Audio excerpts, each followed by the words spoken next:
கோழி gravy 20 kilo gravy வச்சுருக்கு பாருங்க. சூப்பராக பரோட்டாக்கு.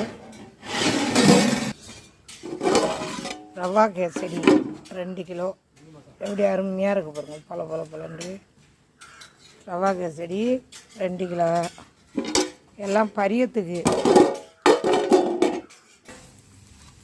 பரோட்டா போட்டாது தமிழ்முல்லா மறைக்காரு போகிறாரு. தமிழ்முல்லா மறைக்காரு. இது ஒன்றும் அடிக்கணும். பரோட்டா சுட்டாச்சு. எத்தனை பரோட்டாண்ணே? மொத்தம் 400 பரோட்டா. வருஷத்துக்கு பரோட்டா, வடை, கோழிக்கறி, கேசரி, வடை சுட்டாது, கோழி ஆணம். இது பரோட்டாவுக்கு ஊற்றி சாப்பிட.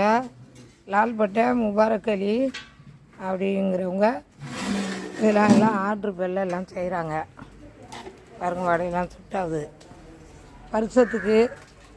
இதெல்லாம் யார் ஆர்ட்ரு தேவையோ உடனே சொன்னீங்கன்னாக்கா உடனே ஆர்ட்ரு போட்டு கொடுப்பாங்க. இதில் அவங்களுடைய நம்பர் அனுப்புகிறேன் நான். உங்களுக்கு தேவையுள்ளவங்க ஆர்ட்ரு பண்ணிக்கோங்க. பாய். அஸ்ஸலாமு அலைக்கும்.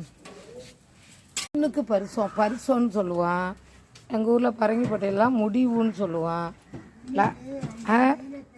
உருதுலலாம் முட்லூர்லலாம் மங்கனான்னு சொல்லுவாங்க என்ன. ஆனால் பரிசம் தானே. பரிசம் இல்லை சீனி போடுறது. சீனி போடுறது அது ஒரு ஏரியாவில். பாண்டிச்சேரியிலலாம் நிச்சயம் பண்ணுறது அப்படின்ட்டு நம்ம அதையும் சொல்கிறது தான்.